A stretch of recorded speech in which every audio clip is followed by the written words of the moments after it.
Star Network is here. Oh, no punches! I'm real revolutionary right now. Support this man, Black Media. He makes sure that our stories are told. Thank you for being the voice of Black America, Roland. Stay black. I love y'all. All momentum we have now, we have to keep this going. The video looks phenomenal. See, this difference between Black Star Network and Black-owned media and something like CNN. You can't be Black-owned media and be scared. It's time to be smart. Bring your eyeballs home. You dig?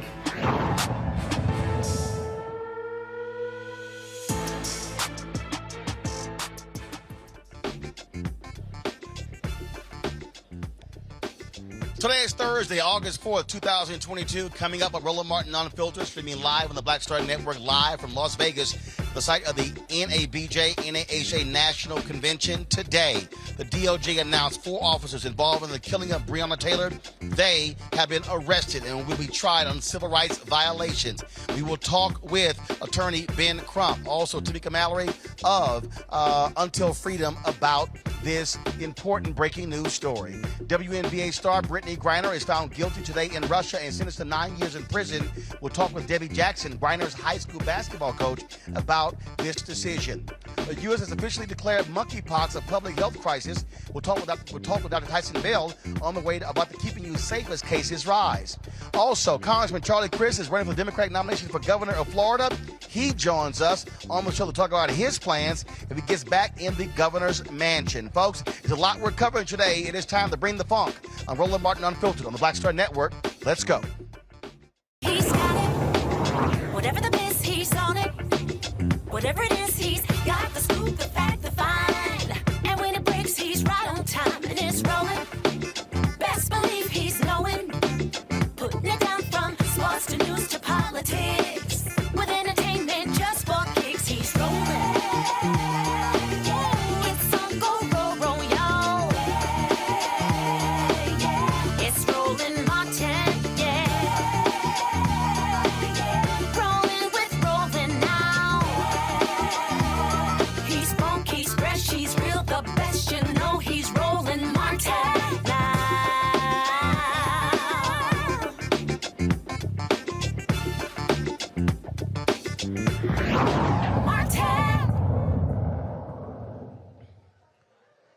Folks, big news today out of Washington, D.C. The Department of Justice filing civil rights charges against 4 Louisville police officers over the drug raid that led to the death of Breonna Taylor. The charges filed today are another effort to hold law enforcement accountable for the killing of the 26-year-old medical worker after one of the officers was acquitted of state charges earlier this year.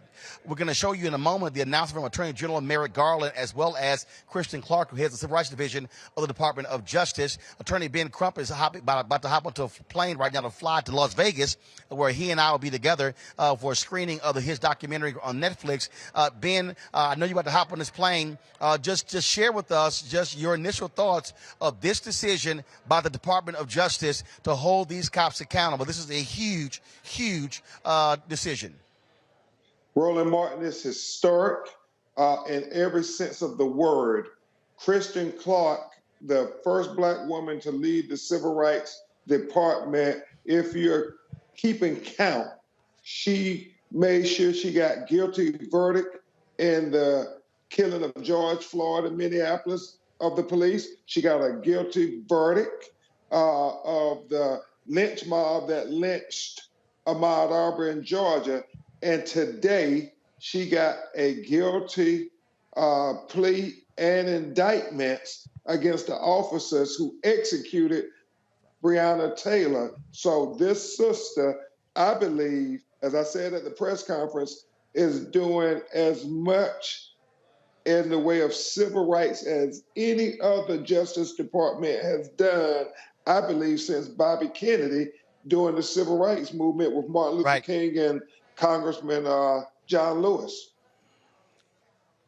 And you're right. Look, we've talked about numerous times how the White House is not really focusing on the work that they are doing, the number of corrections officers who they have tried, who they've convicted, the hate crimes as well. A lot of activity going on there. But so many people, so many activists, they were demanding justice for Breonna. Didn't happen on the state level. The Kentucky Attorney General, he, of course, did not want to pursue charges. But this is also why voting matters for this Department of Justice to step in and say there's enough evidence. Remember, it was former Attorney General Eric Holder who said there was a very high bar to try someone for civil rights violations. They believe this DOJ, they have met those that requirement. Exactly, Roland. And we have to note that this is the first time in history that the federal government has charged police officers for killing a Black woman. I mean, you read those charges, you have willful deprivation of Breonna's constitutional rights that led to her death, that can land these officers in prison for life. And that is so significant when we talk about the value of Black women. I know my co-counsel, Anita Baker, Tamika, Mallory, Frontier Freedom, Monique Presley, all of us just talk for a moment about what this means for Black women in America today. Absolutely. Now, Ben, I know you got to catch a flight right now, so I'm going to see you in a few hours here in Las Vegas. You're going to be talking more with all the journalists here assembled, not only about your documentary, but also having a media availability to discuss this case as well. So I'll see you in a few hours. Safe flight. Thank you, Roland. And we'll talk about Breonna Ayers in Georgia, Breonna Grip in Georgia. All right. Indeed. All right. I certainly appreciate it, Ben. Thanks a lot. Folks, during this announcement, Attorney General Merrick Garland and Kristen Clark of the Civil Rights Division said Breonna Taylor should be alive today. We allege that the defendants knew their actions in falsifying the affidavit could create a dangerous situation, and we allege these unlawful acts resulted in Ms. Taylor's death. The charges announced today also allege that the officers responsible for falsifying the affidavit that led to the search took steps to cover up their unlawful conduct after Ms. Taylor was killed. We allege that defendants Janes and Goodlett conspired to knowingly falsify an investigative document that was created after Ms. Taylor's death. We also allege that they conspired to mislead federal, state, and local authorities who were investigating the incident. For example, we allege that in May 2020, those two defendants met in a garage where they agreed to tell investigators a false story. The indictment separately alleges that defendant Meany lied to the FBI during its investigation of this. As Attorney General Garland just stated, today's indictments allege that Louisville Police Detective Joshua Janes and Sergeant Kyle Meany drafted and approved what they knew was a false affidavit to support a search warrant for Ms. Taylor's home. That false affidavit set in motion events that led to Ms. Taylor's death when other LMPD officers executed that warrant. The Fourth Amendment of the Constitution ensures that people are subject to searches only when there is probable cause supporting a search warrant. Falsified warrants create unnecessary hazards for the public and for the police, who rely on facts that fellow officers report in carrying out their public duties. The indictment alleges that by preparing a false affidavit to secure a search warrant for Breonna Taylor's homes, defendants Janes and Meany willfully deprived.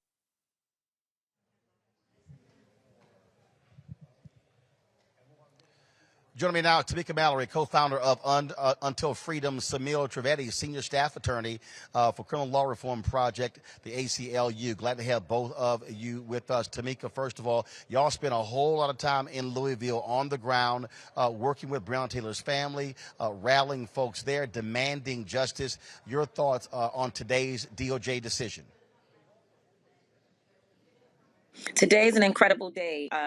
It's validation for us that we were not crazy, that we are not crazy, and that Breonna Taylor, her life mattered, and it matters still today, Roland. You know, at some point you were probably the only person willing to continue to keep the coverage of what we were doing here in Louisville alive.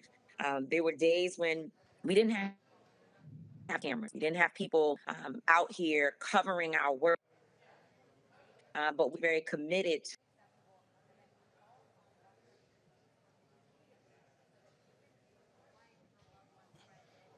For Breonna. Having some issues with Tamika's audio. Let's get that taken care of. Samil, I want to go to you. When you go through these charges, Samil, they are showing, and we talk about this all the time, what happens when cops lie. That's right.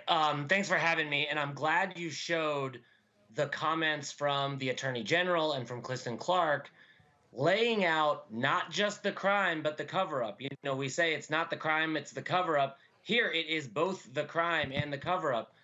Cops lying to cover up for their misdeeds is a national epidemic, and this case is emblematic of that epidemic. They lied to get the warrant, they lied about shooting her, and they lied to the FBI about lying about shooting her. This is the sort of thing where you wonder, what is training going to do? Surely these officers were trained not to lie, and they did it anyway. And that's why after the fact accountability from the federal government, which, by the way, the federal DOJ was established purposefully, particularly for this, to vindicate the rights of minority Americans when state and local governments wouldn't do it. And so the DOJ really lived up to its creed today and exposed a really big problem that, you know, is not limited to Louisville, but is national in scope. Tamika, on that point, we talk a lot on this show of what happens when officers lie, when they make things up, and I keep telling people it's a huge problem, and for them to listen to Garland and Clark talk about them meeting in a parking garage to pull their lies together, and we've seen other stories where officers lie, and I've always said the moment a cop lies on the police report, it should be the automatic firing.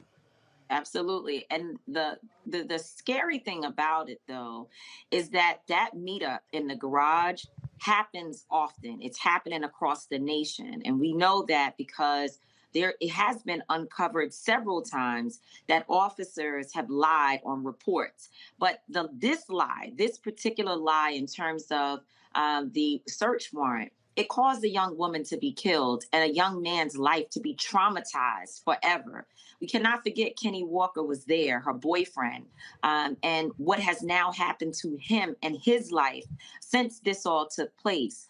Janiyah Palmer, her younger sister, could have been home that day. In fact, her room was riddled with bullets, but she was out of town and was not there when this incident occurred. Tamika Palmer could have lost 2 daughters that night.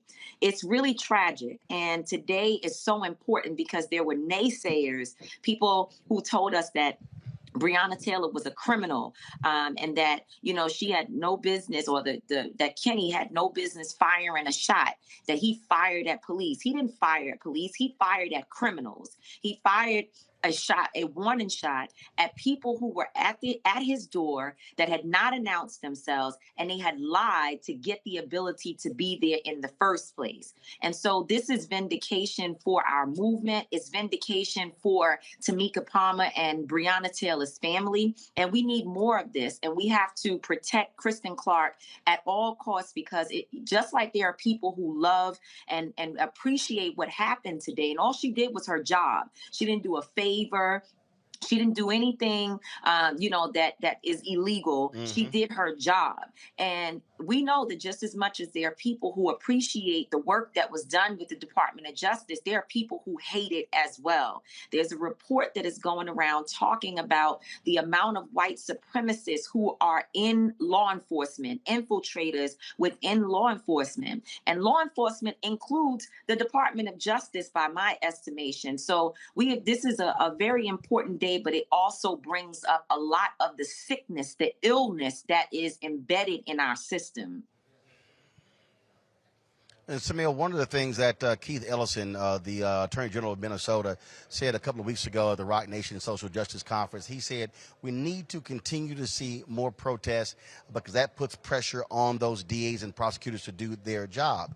And the reality is this here. There were continuous protests. The story was dying out. With Tamika and Linda Sarsour and Tiffany Lofton and others, they were there joining with Black Lives Matter and others on the ground. And they were getting criticized for it. But what people need to understand, this is why protest, mobilization, organization matters, because it keeps the stories alive and it puts the pressure on the feds to also step up and to truly investigate. Mm-hmm. That's absolutely right. We like to think of these actors as detached robots. They are people who respond to pressure, political pressure. They are political animals. They're elected. They respond to elections. It is absolutely right that protest and getting in the streets and making your voices heard impacts how we implement criminal justice. Just for example, in this case, Attorney Crump mentioned the Attorney General of Kentucky fully botched the original investigation and then tried to bury the grand jury testimony so no one could find out how badly he botched the initial investigation, right? It was public pressure that got that released. And then, as you say, it was public pressure that got the current president elected so that we could put in a DOJ and a head of civil rights division like Kristen Clark, who would respond to that pressure in the right way. And this is the right response. Yeah.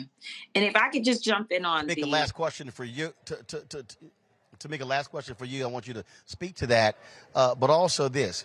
We talk about why elections matter, and it's a bunch of people out there who are sitting at home right now. They're frustrated. They're saying, you know what, we don't like what Biden has done thus far, what Democrats have done thus far. This is what we know. If this was the Donald Trump Department of Justice, we would not be having this conversation right now.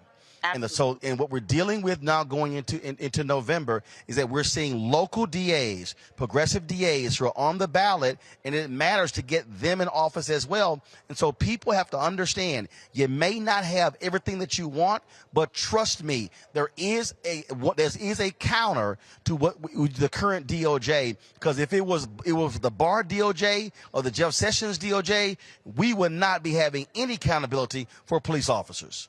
Absolutely. I mean, elections matter. And there are many people who challenge us every day. Why did we support Joe Biden? And of course, he wasn't my top choice. And you and I discussed this many times. But we knew that we were looking at an imminent threat. in the re-election, the possible re-election of Donald Trump. Let me just say, though, on this Daniel Cameron piece, it is so important for us to underscore what happened here. It's not just a botched investigation. He lied. Daniel Cameron has actually committed criminal acts because the jurors who sat through his presentation, the presentation by his office in this case, they came forward, if we remember, to say that they were never presented with charges for the murder of Breonna Taylor, that they never had an opportunity to bring charges against those officers, and that if they were presented with anything of the sort, they would have used it as an opportunity to bring these officers up and to get accountability for these officers. And he came out and said that the jurors decided that there were no charges for these officers. So that means that he lied. He is an obstructionist. He did not want to see. I mean, you look at all the details that the Department of Justice found, and you're telling me that the Attorney General, who was in the same state, was unable to find anything. It has been public record, Roland, that the warrant it was not true, that the information in the warrant was untrue, right? Because the first story they told was that the postmaster said that Jamarcus, I think his name is Jamarcus, the young man who was the sort of the center of this entire situation, that he was receiving packages at Breonna Taylor's house, that she was getting several packages and that they were suspicious. But what we know is that the postmaster came forward after that report was released saying that they had not in any way determined that suspicious packages were being delivered to Breonna's house. And so if you couldn't even find Dan Cameron something in that, is problematic, and it tells me that he was involved in a cover-up. All right, Tamika, Mallory, Until Freedom, Samil Trivedi with ACLU. I thank both of you. Thank you. Thank you, Roland. Right now, we'll talk to Betty Baye. She's a longtime columnist in Louisville and one of our esteemed members of NABJ. We're here in Las Vegas for our national convention. Betty, you've been talking to folks in Louisville all day. It's been a huge reaction in that city to today's announcement by the Department of Justice. Exactly, Roland. I understand that the protesters were back at Justice Square, downtown Louisville, and Breonna's mother was there, her aunt and her sister, and the people of Louisville, the protesters, feel like they have been vindicated, even though the work is still to be done. And I got a statement that the Urban League put out, and then they clearly at the top said Breonna Taylor's life has always mattered. It mattered to her mother, it mattered to her family, it mattered to the Louisville Urban League. And every protester who raised their voice with us and put their safety and security on the line in her name. We are still reeling from today's Department of Justice announcement for the indictment of the 4 police officers for their role in the unlawful killing of Breonna Taylor and the subsequent cover-up. What they say is the question now is we want to know how state officials investigating Breonna Taylor's case and the federal government could be so far apart on the outcome. What information did our Attorney General have? Where did he get it? And what did he present to the grand jury? We want to know the exact reasons for recusals and why some agencies were involved in the process, were not involved in the process. With the exception of the interim police chief, Yvette Gentry, a black woman who had the courage to step in and fire the officers involved, the people in Kentucky responsible for seeking out justice, they stood still. Give us a sense of, again, what this has been like in Louisville since her death, just the rage among African Americans. Well, the one thing that they say, the trauma is still there in the city. And the people are still angry about it. They feel like they were not heard, that this decision today was part of what they can, that they finally feel like they're being heard. But they were real clear. And this is what the Urban League said, and I agree. They said justice for Breonna Taylor is not complete. There is more to come from the Department of Justice. There is more work to be done in this city. But today, the city of Louisville, the protesters and the friends of Breonna Taylor are grateful for what has been done. And they still are trying to understand what is it that our black Attorney General, Daniel Cameron, saw, Republican, did not see, Republican who wants to be governor of Kentucky. They want to know why Breonna Taylor, why he could not find what the feds were able to find. What was it? She said it's either, the people are saying it's either a cover-up or he was incompetent or corrupt.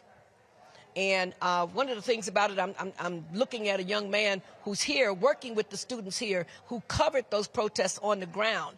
Stefan Dingle from our WLKY affiliate anchor there, he was out in the streets with the people. The anger was palpable. So today, I think the protesters feel vindicated at this moment, but they know the work still has to be done.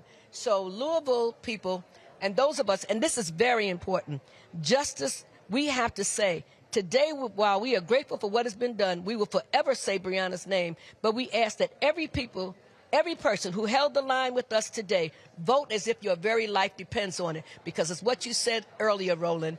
These are not inconsequential elections. We have to be up on it when it's the state attorney general, whoever it is, to make the difference. And we are so grateful to the Justice Department for doing that, what was not done by our state officials, including our black attorney general, who disappointed us. And the one officer that he did find guilty was found not guilty, but he got prosecuted for shooting at drywall for the people next door. But nobody was held accountable for killing Breonna Taylor. And so her mother, her fiance, her family has grieved enough. And I think the people of Louisville don't want another mother to have to grieve the way Breonna's family. So I think the city of Louisville can thank all of the people who came from outside of our city to really help us to deal with this issue.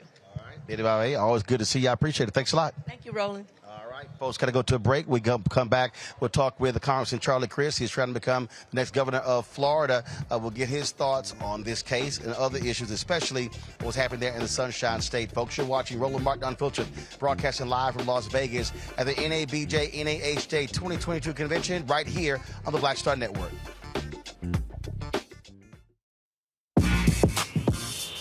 When we invest in ourselves, our glow, our vision, our vibe, we all shine.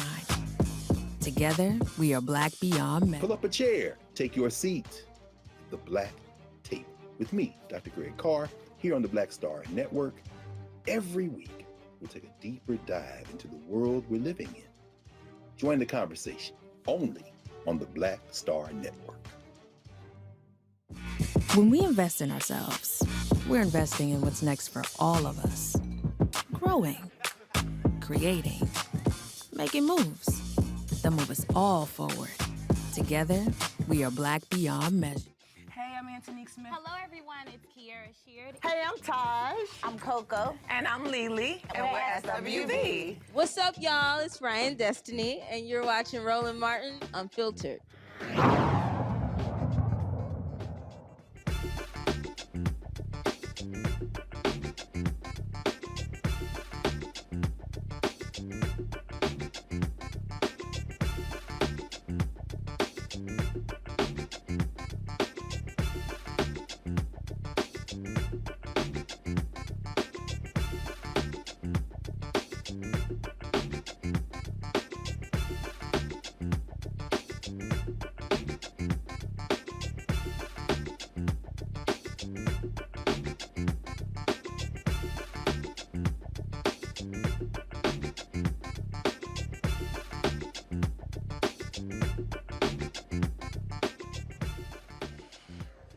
Folks, we continue to tell you on this show, state elections matter. In Florida, that is certainly the case.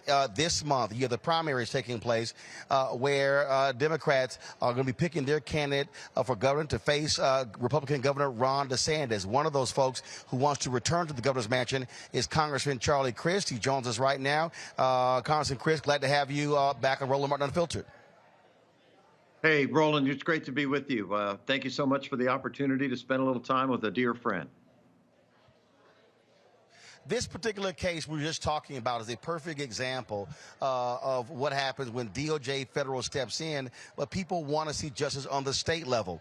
In Florida, you've had an example where Ron DeSantis has been, frankly, operating, and many say, as an autocrat, operating as a mini Donald Trump. And so, what is your message to Democratic voters as to why you are the best choice to face him in November? Well, because I've been governor before, and I've been the Attorney General of Florida. And as the Attorney General of Florida, I had the opportunity to bring about automatic restoration of rights, Roland. 155,000 former felons, returning citizens, got their rights restored under the first Crist administration because of my efforts. I believe in fairness, and I believe in fundamental fairness. You know, it's called doing the right thing. I wear these yellow wristbands every day. I don't know if you can see them. But it talks about a rule that's very important. We see him. Yeah, it's called the Golden Rule. And the wristband says, practice the Golden Rule every day. Do unto others as you would have done unto you. And that's why I'm running for governor. We have a governor right now who only cares about himself, only cares about running for the Republican nomination in 2024, and has forgotten our beautiful Florida in 2022. And that's why we're going to turn Florida blue in 22, and I can't wait to get there. But it's a real issue, and that is, frankly, the Democratic Party in Florida is a mess. This used to be a blue state. It went purple. It's gone red the last several cycles, and you've had Democrats have had issues there trying to mobilize. You've lost significant support among Latinos in that state. How are you going to fix that problem? Well, we got a great new manager for our party, our chairman, rather, Manny Diaz. He's doing a wonderful job pulling people together, working all over the state, and bringing folks together to do what we need to do in Florida to have the organized, unified, coalesced Florida Democratic Party. We're going to have the greatest coordination effort in the history of Florida for get out the vote opportunities. Val Demings, you know, wonderful colleague of mine in the House now, is going to be our next United States Senator. We're working together to do everything we possibly can to make sure that Democrats win this time, and the Republicans are only helping us. Look what happened in Kansas this week. Kansas. Red, I mean really red, Kansas. And they stood up for women, their right to choose, did the right thing. I think that's a canary in the cave, and that's an indicator of what's going to happen in November. And remember this, Roland, this governor, DeSantis, got elected by the smallest margin in the history of Florida for a governor's race, 0.4%. That's it. And so he's like an accidental governor, to be honest with you. Now, listen, nationwide on Fox and the Republican outlets, they think he's wonderful. Well, we don't think he's so wonderful in Florida. That's why I'm leading him in the polls right now.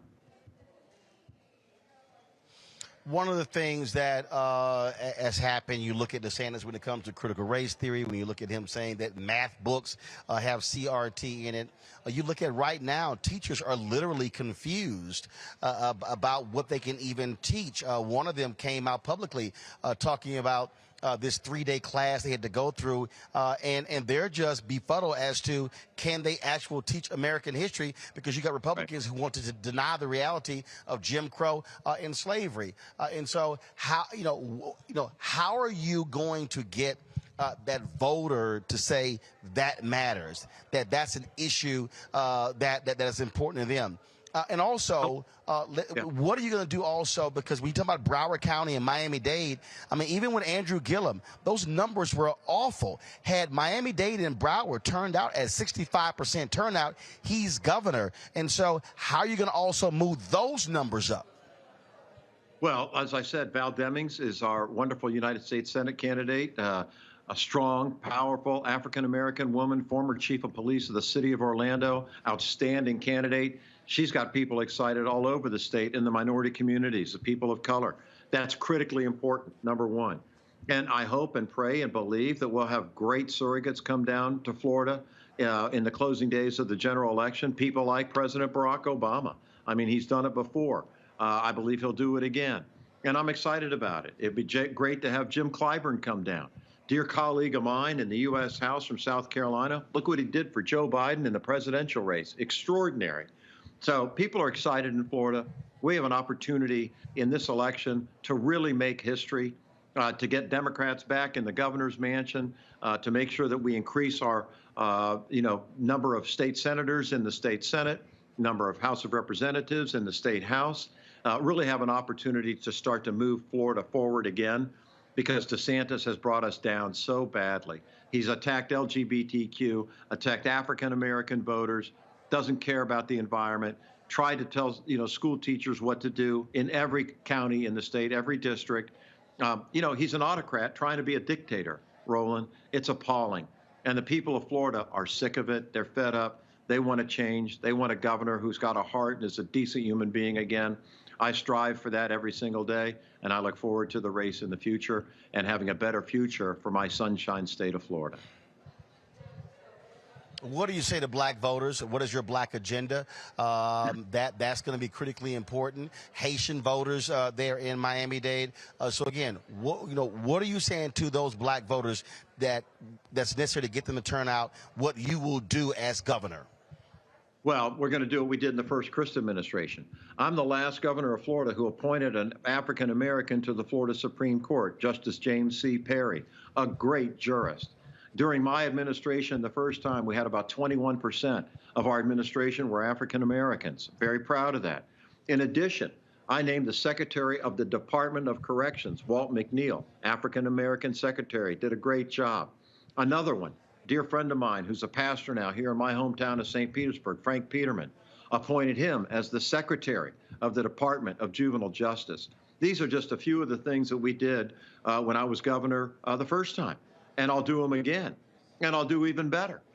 We will make sure that the representation in the second Crist administration is second to none when it comes to minority representation.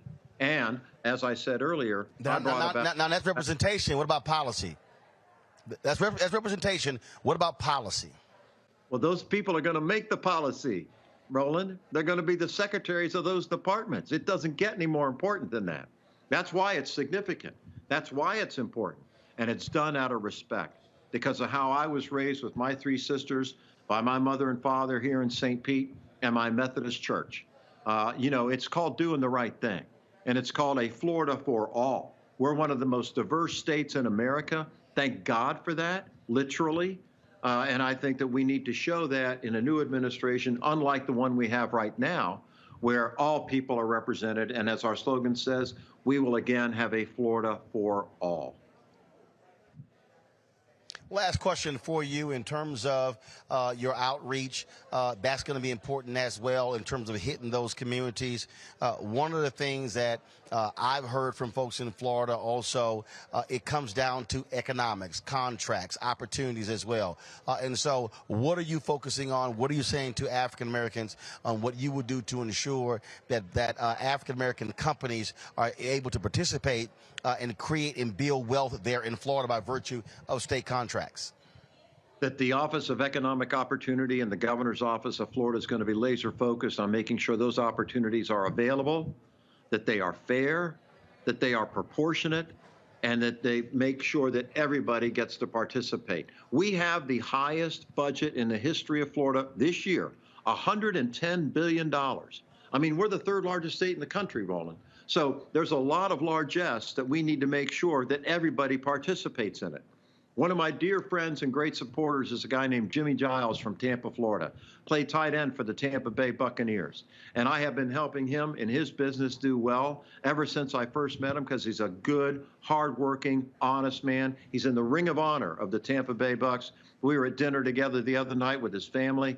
I love him. And that's just a small example of what we're going to do. And we're going to expand it and continue to grow it and do what's right for everybody. What did Spike Lee say? Do the right thing. That's what we're going to do in Florida under the second Crist administration.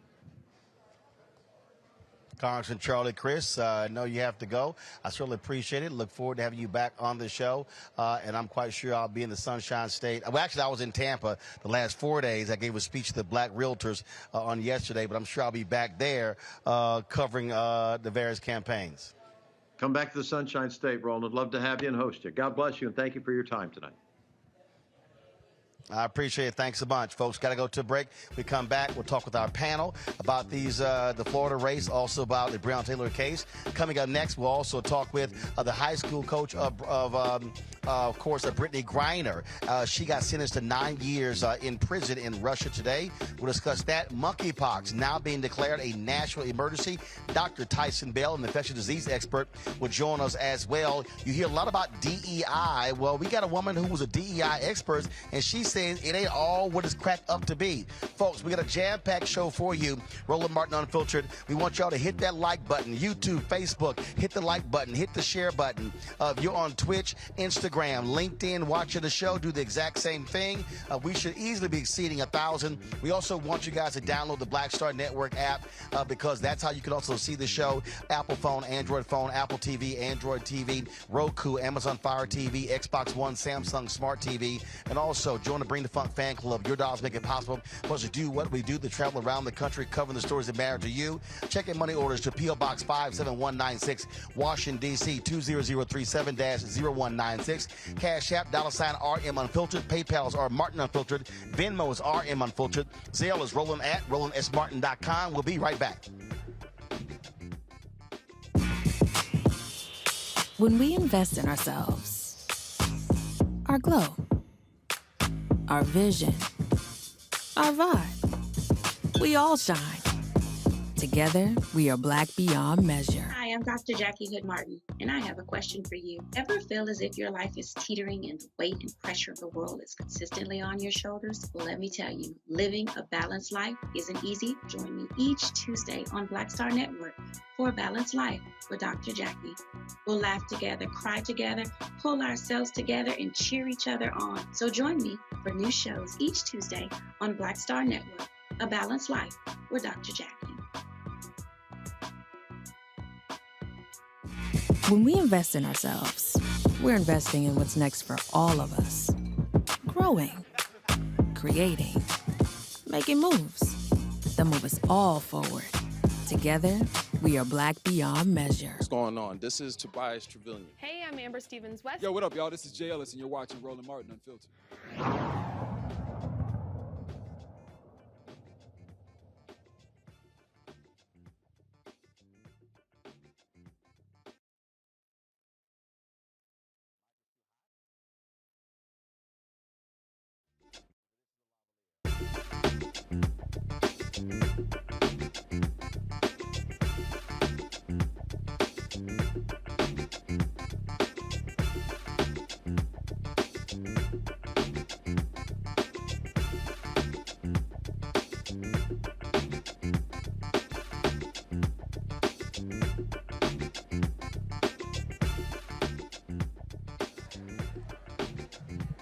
All right, folks, welcome back to Roland Martin Unfiltered. Let's bring in our panel. Erica Savage, founder of the Reframe Brain, Dr. Greg Carr, Department of Afro-American Studies at Howard University, Breonna Cartwright, political strategist. Glad to have all three of you here. Erica, I'll start with you. Just your thoughts on this DOJ announcement with regards to the arrest of 4 Louisville police officers today in the death of Breonna Taylor.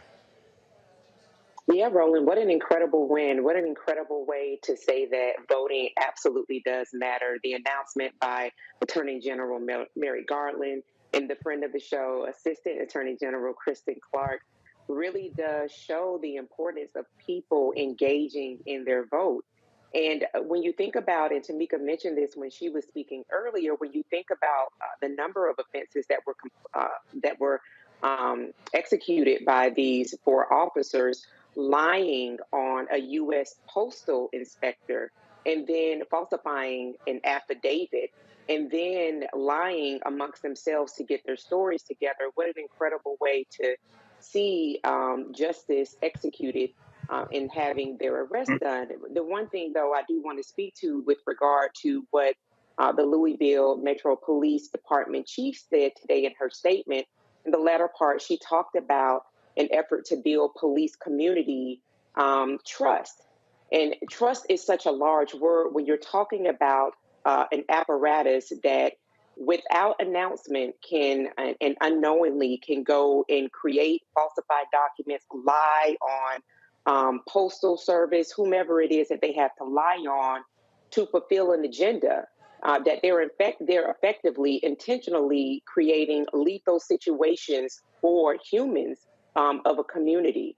So I think talking about police community trust building efforts first needs to start at home first, with ensuring that officers that come on board that do say that they're going to protect and serve a community, that when they're not doing that, that they are fired and no longer able to serve in that capacity. But also by ensuring that those community members aren't allowed to be menaced at will, at cause by said officers. So today's announcement was indeed a victory for all. Greg, when I saw one tweet for one of these officers upset because the FBI used tactical teams to go arrest them, saying, oh, this was not right, it was unfair, they were cooperating. No, they treated y'all like they treated Breonna, except they still living. How about that, Roland? Absolutely. And I can understand why they're upset. We heard Tamika talk about the fact that white nationalists riddle law enforcement, state, federal, and local law enforcement, so they thought they were their kin. But to Detective Joshua James and Kelly Goodlett and to Sergeant Kyle Meany, be afraid now. Be very afraid. And to the killer, though, who was acquitted in the White Lives Matter case, Brent Hankerson, who was acquitted after shooting 10 bullets, and his crime apparently was endangering the lives of white neighbors. Be very afraid. Young Dan Cameron, you punk. 2 words, Charles Booker. He should be the only statewide elected official to represent Kentucky, certainly in the federal legislature. Y'all make sure y'all register to vote and vote for Booker. But young Dan Cameron, who has his eye on higher office and aspiration, he too should be very afraid, because the feds aren't finished.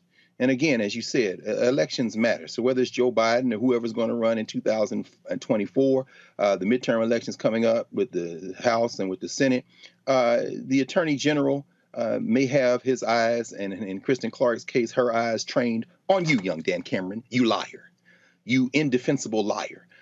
But finally, we do have to remember these are federal charges, and as such, they will be appealed. And let us not forget that a kinsman of young Dan Cameron sits on the Supreme Court in the personage of Clarence Thomas, who is very, very, very lenient with law enforcement. And so this Fourth Amendment charge, the core of these charges, in fact, that Breonna Taylor and everyone endangered, and in her case killed by these punk patter-rollers, should be free from unreasonable search and seizure. You're invoking the Fourth Amendment. And we know that this current Supreme Court goes light on the Fourth Amendment. So just because these indictments, basically federal government doing their job, I don't extend gratitude when, as the ACLU lawyer mentioned, this is because we got in the streets, in the damn streets, as Tamika said as well. Just because they did their job doesn't mean that this is over. This is far from over. Breonna, we always talk about elections having consequences, and the reality is this here. If Joe Biden, if black folks don't do what they do in South Carolina, he's not the nominee. They may very well not have won the White House. Kristen Clark doesn't become head of the Civil Rights Division. If Bonita Gupta does not become a Deputy Attorney General. And so I know there are people, as I said to folks earlier, who are frustrated, who are angry. But let's be real clear. The Trump Department of Justice pulled back on consent decrees. They made it clear they were not going to go after officers. And so thank goodness Biden, Harris are in the White House, because we would not be having this conversation today. They would have simply co-signed everything Daniel Cameron did. Yes, absolutely. It's a great day for us. And I'm glad that we now feel like we're a little less crazy, because it's apparent that they've been lying, and that's what today shows. And I think that it is important on who we elect and so forth. And I think that now, as primaries are rolling out and some have finished, these midterms are going to be crucial in showing what we as a nation reflect. And that's going to show a lot about how we feel and how we have support for Biden to keep propelling or keep doing things that are for the best of our nation. Because, we have had a House that's been supportive of Biden, but a very narrow Senate. And we've seen people like the cinemas, deter some of the progress that we wanted to have as Democrats. And so I think that's very important. I do believe that they will get charged. I do think the federal arrest was very important. The fact that the charges mirror a lot what the family has been saying shows hope. And I hope, like I said, hope that they do the right thing and everything turns out better for the Breonna family. Indeed, indeed. All right, folks, so we're going to go to our next big story here, and that is the news out of Russia dealing with Brittany Griner. A judge in Russia convicted her of the WNBA star of drug possession and smuggling. It was a fait accompli. Person is rarely acquitted in Russia. She was sentenced to 9 years in prison in a politically charged case that could lead to a high-stakes prisoner exchange between Washington and Moscow. Griner showed little emotion to the sentence, but a lawyer said later she was very upset, very stressed. President Joe Biden issued the statement about the verdict. He said today American citizen Brittany Griner received a prison sentence that is one more reminder of what the world already knew. Russia is wrongfully detaining Brittany. It's unacceptable, and I call on Russia to release her immediately so she can be with her wife, loved ones, friends, and teammates. My administration will continue to work tirelessly and pursue every possible avenue to bring Brittany and Paul Whelan home safely as possible. Now, Griner had told the court she had no intention to break the law by bringing vape cartridges with cannabis oil when she flew to Moscow to play basketball in the city, in one of the cities there. Debbie Jackson is Griner's high school basketball coach. Debbie joins us now. Debbie, glad to have you here on Roland Martin Unfiltered. It has to be maddening for friends and loved ones of Brittany Griner to see what she is going through now in its 6th month. Well, it's really heartbreaking, starting with February 17th when she was stopped in the Russian airport. And then the decision today is frustrating. It saddens me. But I expected it just from what I know of the Russian judicial system, which is so different from ours. 99% of all cases in Russian courts are found guilty. And the Russian prosecutor was asking for 9.5 years. So I was very sad to hear it. I was trying to be optimistic, but I expected that. There's been a lot of criticism of the Biden administration, wanting them to do more in this case. But what you have going on is a war with Ukraine between Russia.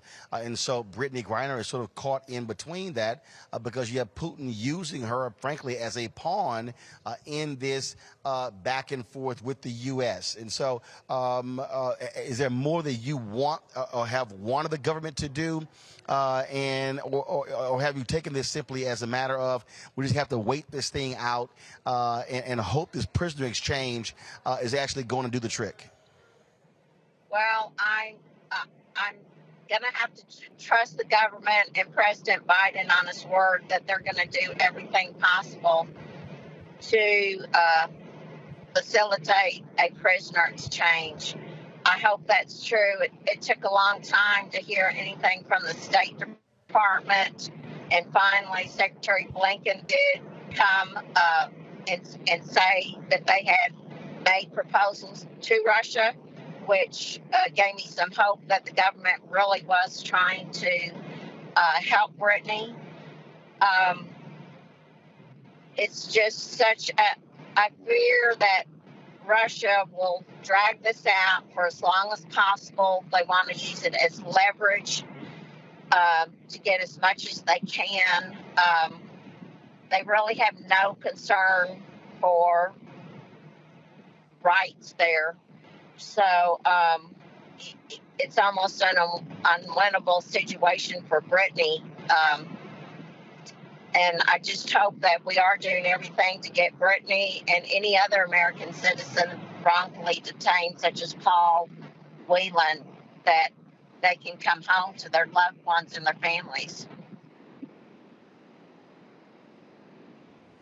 You know, this is, again, and this has to be hard on folks like you who coached her, and just to see these videos and see these images of her behind bars. It's terrible when they bring her into the courtroom and then she has to go into a cage like she's a serial killer. When she has been so helpful to the Russians as far as establishing women's basketball, it's because of her and her team that Russia has won the last 5 European league championships.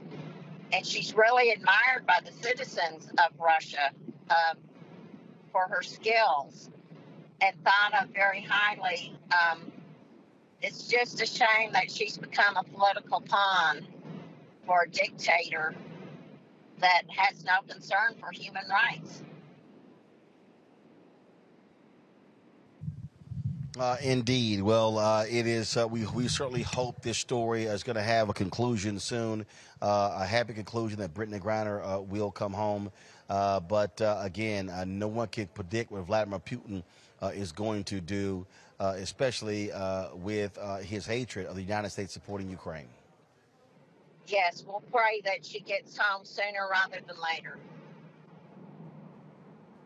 All right, Debbie Jackson. Again, Brittany Griner's high school basketball coach. We certainly appreciate you joining us here on Roland Martin Unfiltered.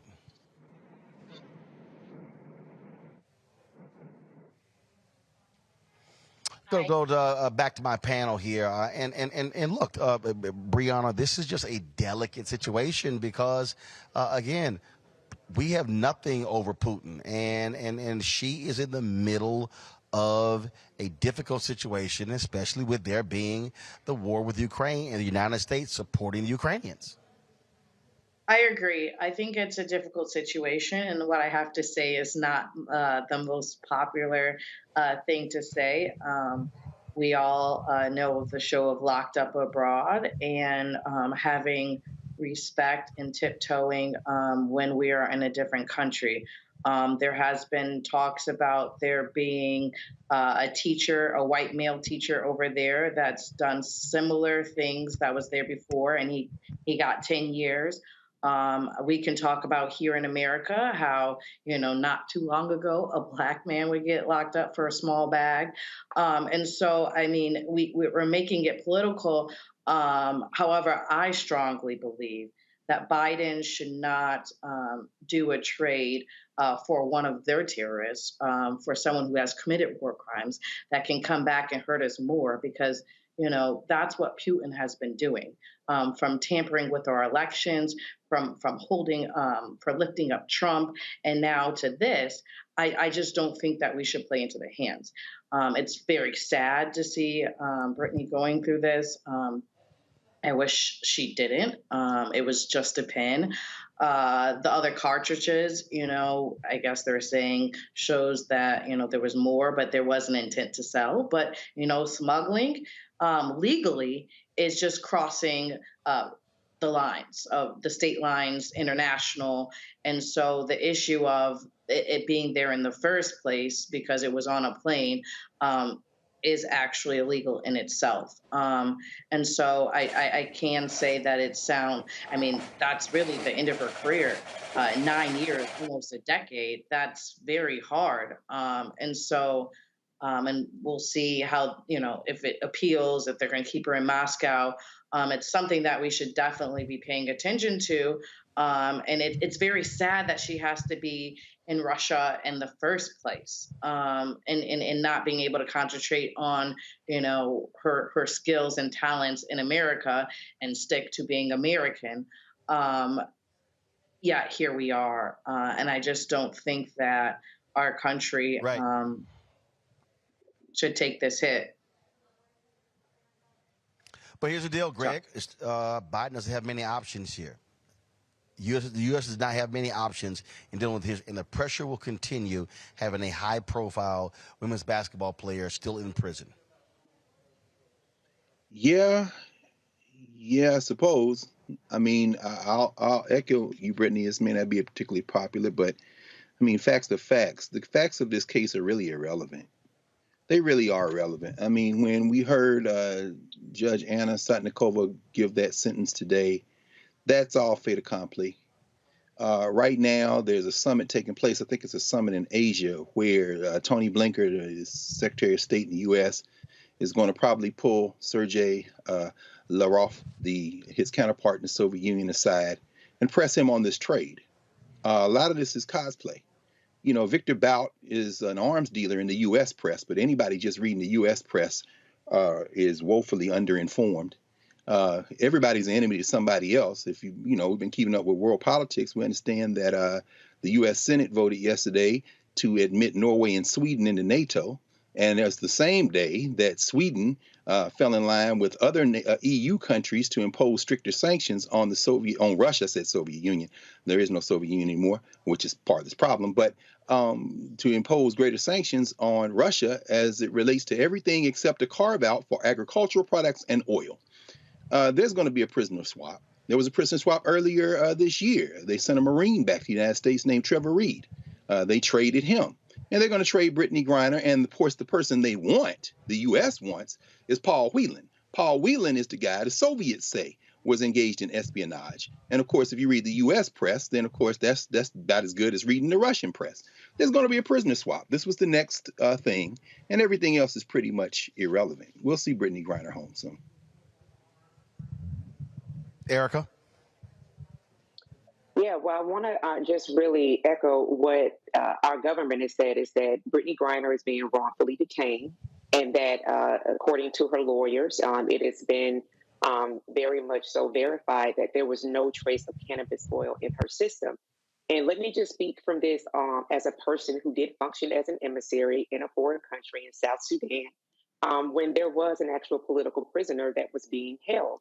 These are very, very, very delicate negotiations when you're talking to national security directorates, when you're talking to local and now tribal leaders, when you're talking to people that are on the ground, when you're talking to other diplomats, when you're speaking to national figures. It is all very much so a song and dance game, unfortunately, and that person's life hangs in the balance. So when we look at the emotional, the physical, the spiritual condition of Brittany Griner, that is a person that is paying a huge price for a political show. And so what ended up happening is that next year that person was released, but they weren't released without residue. They weren't released without their safety being endangered and things of that nature. So I will say that as the spokesperson of the Kremlin has made it known that they want to keep these discussions discreet. A part of that reason is because of what will be happening in terms of that exchange. But it is good to have the public pressure continue going forward, even as the spokesperson and other people that are a part of Putin's regime speak to the megaphone diplomacy that they want to have piped down. Well, that is because they operate very much so in the dictatorship, in America does not currently. So all of that to say that there is a call for continued public pressure, but also what's happening behind the scenes in actually negotiating the terms of release with Mr. Whelan and whomever is going to be involved in that swap is also very important. It's very tedious. It's very hush-hush. And it's something that I've not spoken publicly about because of the delicacy of all that happened. And then eventually after that person was released and their family had to relocate a couple of times. So very much so want people to always bear in mind that our government is saying that Brittany Griner is wrongfully detained, that this is a human being, and that anybody that is being used as a political pawn, believe me, the suffering that they are enduring is incredible. Mm-hmm. All right. I have a quick follow-up question. Break. We come back. Go ahead. Just, you may or may not know, but isn't one of the Ball brothers still in China detained? Say it again. One of the Ball brothers. No. From the petty theft spree they had. No. Yeah, no. Oh no. They been home. Yeah, they've been. Oh, matter of fact, he in the NBA. Okay. I thought This, that for 2 years. They've been home. Okay. No. They've been home. They were home shortly after that. I don't even think they spent 2 weeks there. Yeah, no. So, nope, they've been home. All right, folks, hold tight 1 second. I got to go to a break. We come back. Monkeypox now declared a national emergency by the Biden administration.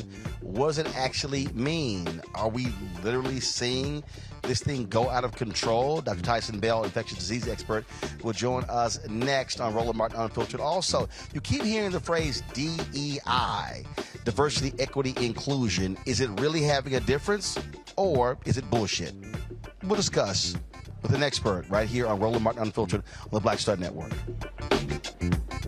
Sexy to me is the exact same feeling as running water, ever flowing. Water always finds a way to get through. And so when you know that you're sexy, there are no questions about it. It is an ever-flowing emotion. It is an ever-flowing feeling. Mm-hmm. When you question it, though, you stop the water. I struggle with this a lot, mainly because I've been told what sexy should look like, what it should feel like. As a model who did Sports Illustrated, you're told that this is what sells sexy, but then you travel the world and what's sexy to one person is not sexy to another person. I'm more of a mindfuck kind of person. How can you stimulate the brain? Mm-hmm. To me, that's sexy.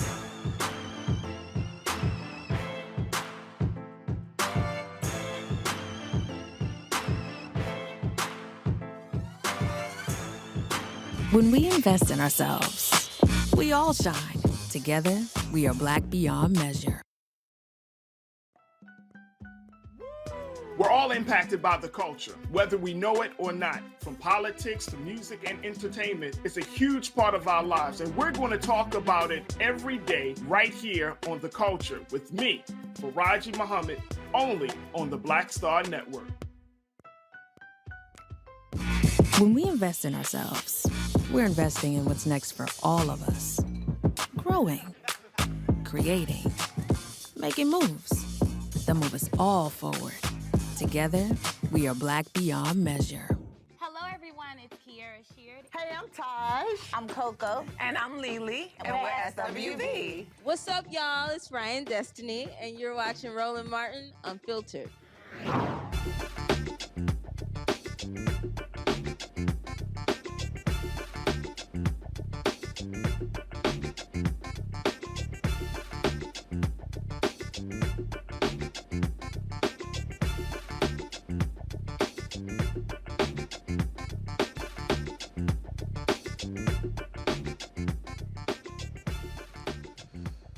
The U.S. has declared a public health emergency to bolster the federal response to the outbreak of monkeypox. Already has infected more than 6,600 Americans. The announcement by the Department of Health and Human Services frees up federal funding and resources to fight the virus, which may cause fever, body aches, chills, fatigue, and pimple-like bumps on many parts of the body. Joining us right now is Dr. Taison Bell, critical care and infectious disease specialist at the University of Virginia in Charlottesville, Virginia. Glad to have you here, Doc. So how in the hell did we get here where now we're dealing with monkeypox? I know it's one thing on top of the other. And we were already sick of COVID 2+ years in, and now another public health emergency. But essentially what we're seeing is the monkeypox virus, or the virus that causes monkeypox, has found a way to infect more people than usual. This has been a disease that's been known to people who are working in West Africa, Sub-Saharan Africa. But it's made a jump and it started infected populations in Europe and the United States. And for that reason, it's got the attention of officials, and cases have been going up. And I think it was the right call to declare a public health emergency so that you can gather resources to attack it head on.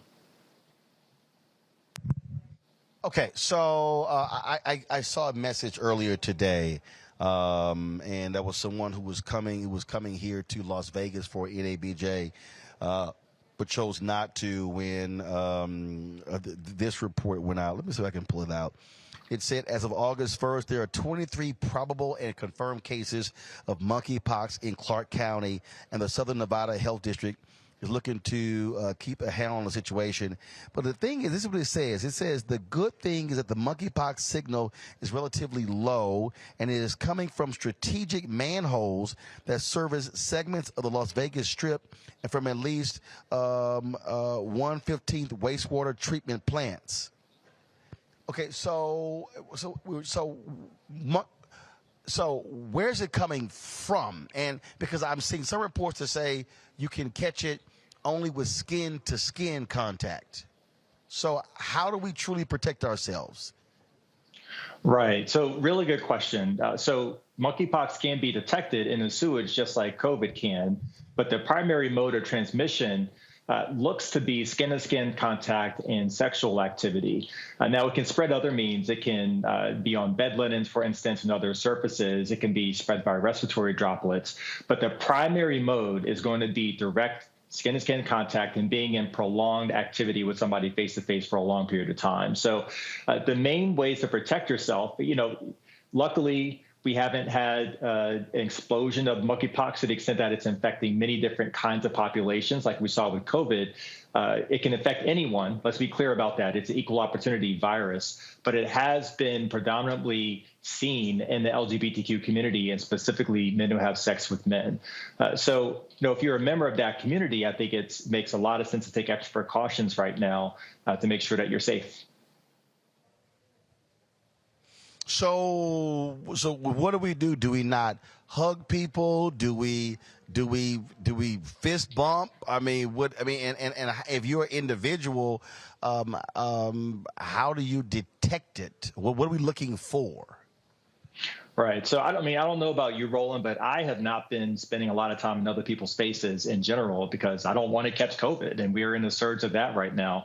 Now, this is not as easy to transmit as COVID. So if there's anything that can be said that's good, it's that it's much harder to transmit than COVID itself. It's, the aerosols, that's not merely a primary mode of transmission. Now, the symptoms to look out for, there are many, unfortunately, but some of the ones that have been, publicized and seen on TikTok videos and stuff are skin lesions. So, that is one aspect of this virus that presents differently than some of your usual sort of viruses that you can contract. Other than that, fevers, chills, muscle aches, those are very generalized sort of symptoms. But the appearance of the lesions and skin rashes really should be a clue to get checked out. All right, questions from our panel. I'll start with Dr. Greg Carr. Thank you, Roland. Doc, thank you, man.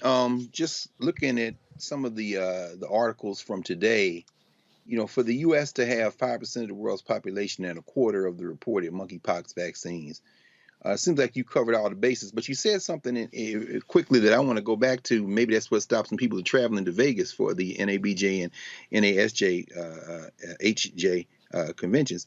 You said something about clothes, bed sheets. Could this be a problem in hotels? And also maybe just a quick follow-up. We're right at the moment. The dorms at Howard, for example, open up next Monday.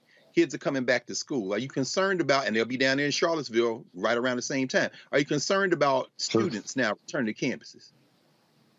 That is a concern of mine. I mean, there are diseases that we expect can pick up when people get in congregate settings. In college, many of us have been to college. We know what happens in college. So I think that is a higher risk setting. So in addition to that, I would add homeless shelters, congregate settings like prisons. These are all areas where it could be a setup for monkeypox to really spread. And so in addition to engaging the LGBTQ community and making sure everyone has the information that they need, we want to make sure that testing, vaccination, and treatment are available in these higher risk communities as well. So absolutely, I want to see plans. I want to see every college have a plan for how they're going to ward this off and potentially deal with a surge, because we don't want to be dealing with it and be thinking about what we're going to do while we're in the midst of it. Thank you. Okay. Yeah, thank you.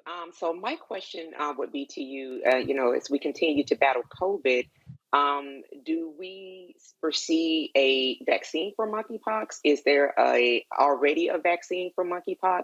And are N95 masks still the strongest mask for people to still wear? I still double mask when I go out in public.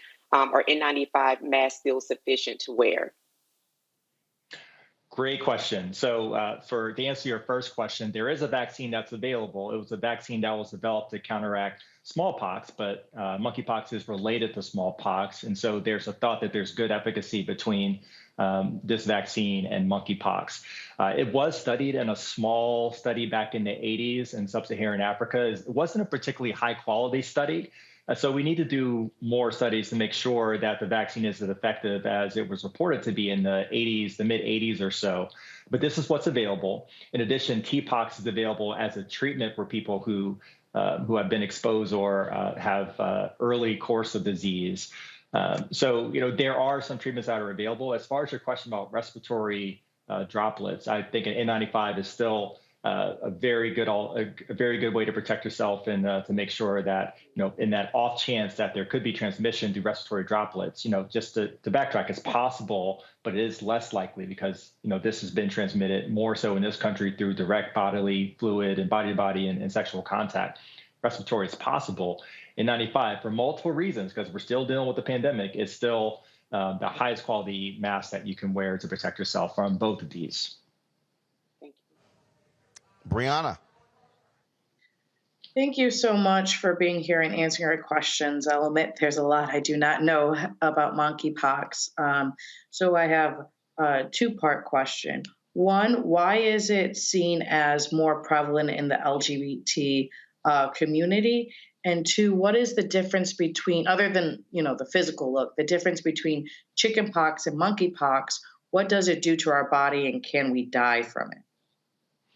Really good question. So it's very important to just reiterate, this is not a gay male disease, although we are seeing gay and bisexual men bear the brunt of disease in this country so far.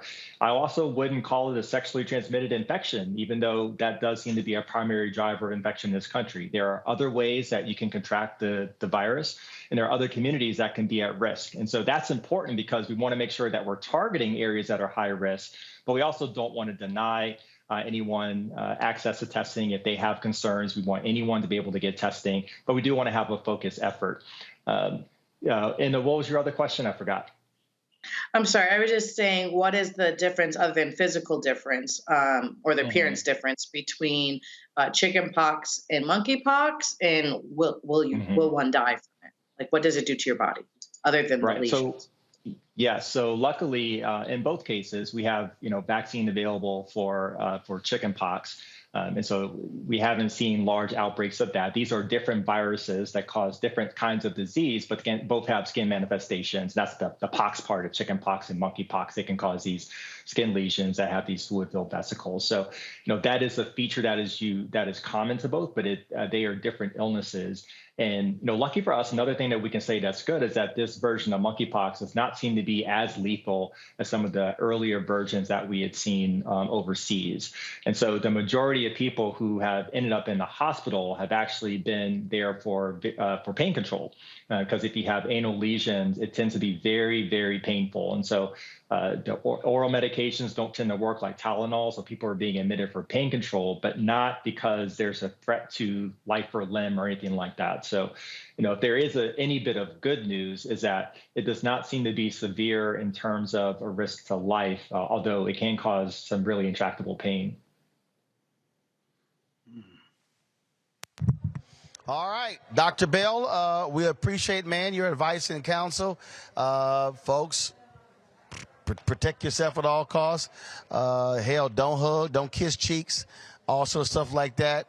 And like I keep telling people, fist pump work, but I guess at this point, damn a fist bump. Yep. If you can see the full face, don't be in their space. Just wave, or just do the black greeting. Personal space. That'll work. Yeah. All right, Dr. Bell, I appreciate it. Thanks a lot. All right, thank you, Roland. Look, hey, Greg, that's the one right there. That's right. You see people like, hey, come on, hug. What up? That's serious. What up? Roland, That's it. he had me shook with them sheets, man. I'm like, I see why I don't understand the hotel room. I was like, say some more about these sheets, bro. Because what? Don't, because I gotta be in a hotel next. No, great. Hey, y'all understand? I'm on a group chat with a bunch of journalists, and they were talking about coming to Vegas. Man, about half of them talking about they bringing their own sheets. I'm like, first of all, I already got. Y'all got to understand. I got a set of golf clubs. That's already, that bag is about 68 pounds. I was in Tampa on Saturday, so I've been gone home. So total 8 days. I got all these clothes. That suitcase, 67 pounds. Then I got my suitcase with all of my television gear. That's 95 pounds. I ain't got no room for sheets. But here's the problem though. Okay, fine. You change your sheets, but the doc we had on the other day, Dr. Gaffney, talked about how it lives on surfaces. So hell, you could change your sheets. It might be on the damn bedstand. Wow. Lysol. Yeah. I would encourage I mean, everybody to watch that interview that you did with her. It's about 25 minutes, 26 minutes long. I was watching it again she scared today. That she Infectious scared the hell out of me. You and me both.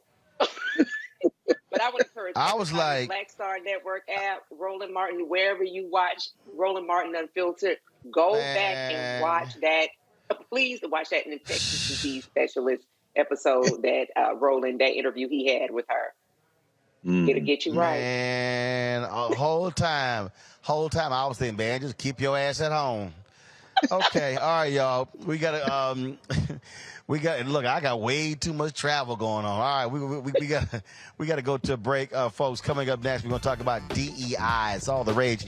My next guest, she's like, yeah, it ain't all cracked up to what you think it is, and I got some thoughts about it as well because we've been experiencing this as we've been dealing with this whole advertising thing. So trust me, y'all don't want to miss this next conversation as we talk about the new rage in corporate America, DEI, diversity, equity, inclusion. Folks, don't forget to support us in what we do. If you're watching the show right now, hit the like button, hit the share button. All that matters, and so we should do that. Also, if you want to support us in what we do, download the Black Star Network app. Look, we should be at 50,000 easy, y'all. We should be over 100,000. Apple phone, Android phone, Apple TV, Android TV, Roku, Amazon Fire TV, Xbox One, and Samsung Smart TV. And of course, if you want to help us, look, your resources matter. I can't tell you why that matters. The ability for us to be able to hit the road, to cover the stories that are important to us are critically important. So please check our money orders. P.O. Box 57196, Washington, D.C. 20037-0196. Cash App is $RM Unfiltered. PayPal is R Martin Unfiltered. Venmo is RM Unfiltered. Zelle, Roland at RolandSMartin.com. I'll be right back. When we invest in ourselves, our glow, our vision, our vibe, we all shine. Together, we are black beyond measure. Next on the Black Table with me, Greg Carr. Succession. We're hearing that word pop up a lot these days as our country continues to fracture and divide. But did you know that idea, essentially a breaking up of the USA, has been part of the public debate since long before and long after the Civil War, right up to today? On our next show, you'll meet Richard Crichton, the author of this book, who says breaking up this great experiment called America might not be such a bad thing. That's on the next Black Table, right here on the Black Star Network. When we invest in ourselves, we're investing in what's next for all of us. Growing, creating, making moves that move us all forward. Together, we are black beyond measure. I'm Angie Stone. Hi, I'm Teresa Griffin. Oh, Roland. Hey, Roland, I am so disappointed that you are not here, first of all. Where's our dance? It's like we get a dance in every time I see you. And so now you're not here for me to dance with, sir. You and your ascot. I need it. I need that in my life right now. Okay, I love you, Roland. What's up? I'm Lance Gross, and you're watching Roland Martin Unfiltered.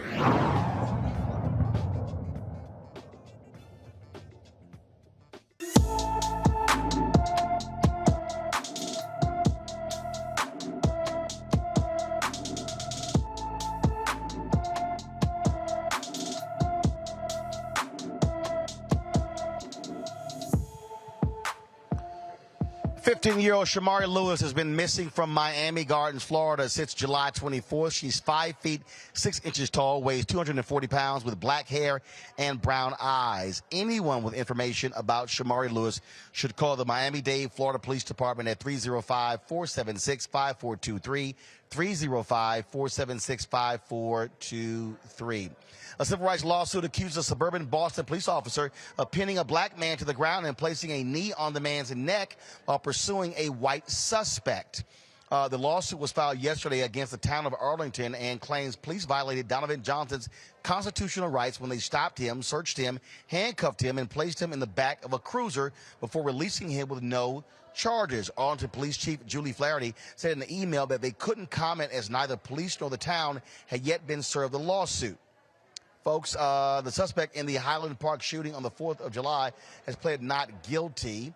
Robert Cremo III is accused of killing 7 people and wounding dozens during a 4th of July parade in Highland Park, Illinois. He confessed to the shooting, as well as one in Wisconsin on the same day. Cremo was indicted by the Illinois grand jury on 117 felony charges related to the shooting. Lake County State Attorney Eric Reinhardt declined to state if Cremo could face additional charges, nor if his parents could be charged. Cremo will appear back in court on November 1st. Folks, in Georgia, Republican candidate Herschel Walker has agreed to a debate with incumbent Senator Raphael Warnock as they run for the U.S. Senate seat in Georgia. This is the first out of 3 previous debate invitations that Walker has accepted from Warnock's campaign. The debate comes as approval ratings for the 2 candidates narrow. A Fox News poll found Warnock with 46% of support from registered voters and Walker with 42%. The debate is scheduled for October 14th in Savannah, Georgia. Early voting in the state will begin on October 17th. And Trump supporters in Georgia are attempting to remove Fulton County DA Fannie Willis from her position.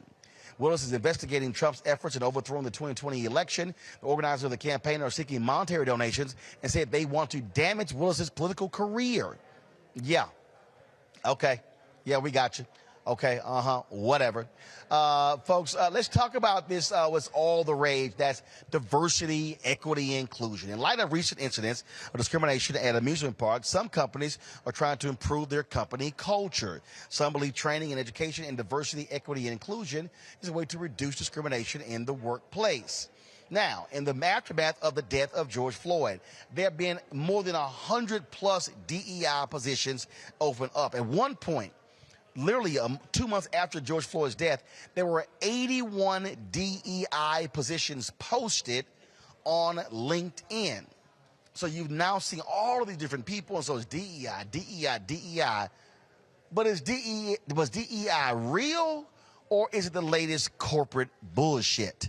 Joining us is Randy Bryan. She's a diversity and inclusion strategist, speaker, trainer, and writer in Washington, D.C. Randy, glad to have you. So I got you on the show, Randy, because I saw a video post you made on TikTok and Instagram where you went in on this whole DEI thing. So explain again why you posted that video about DEI. So I've been in the field for probably 3 decades before it was hot, right? And of course, after George Floyd's murder, my phone was ringing off the hook. But I've been doing this for a long time. And, you know, I've become very, honestly, quite disgusted with how I see companies using DE&I more as a PR move.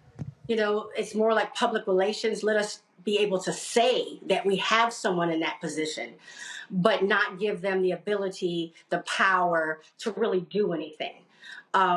DE&I is run by the same people that really don't see the problem. And that's the problem.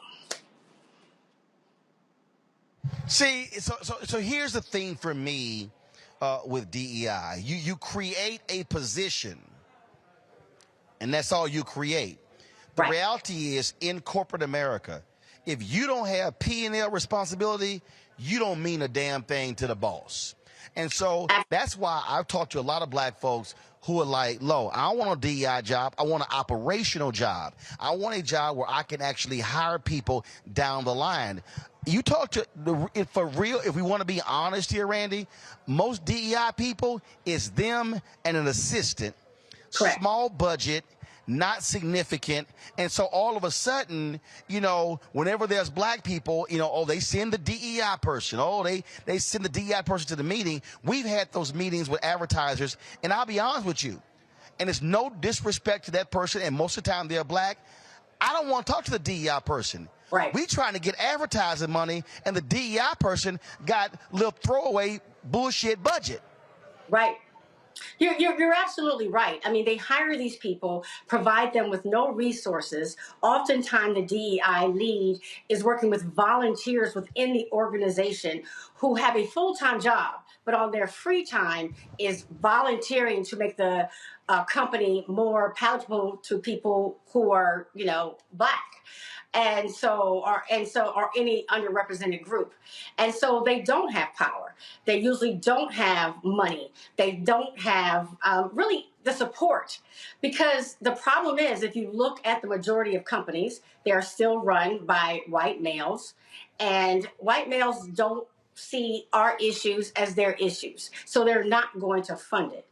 However, as the world is changing, I believe that they have no choice but to understand that they must change. I mean, the demographics, as we know, are changing. The lawsuits, the money that is paid out each year from discrimination lawsuits is crippling, which is great. I tell people, continue to do that. And DE&I is not just there's a person who doesn't feel comfortable. What I try to explain to people is that it should be across the entire company. So let's talk about Sesame Place. They're talking about they're going to do some training. Training doesn't change anything. I've made a lot of money going into companies and doing a training. I cannot change a company's culture in 1, 2, or 3 trainings. It has to be where they value having an inclusive, diverse environment and an inclusive, diverse environment for their customers as well, so much that they're looking at everything. So Sesame Place, for instance, they wouldn't just be looking at training but the person couldn't even get a job without asking certain questions to determine if they are ready to deal with diverse children. Just like they do with customer service, they do personality tests, but it hasn't mattered to them in the first place. It should be looking at the characters. Are the characters representative of this diverse world?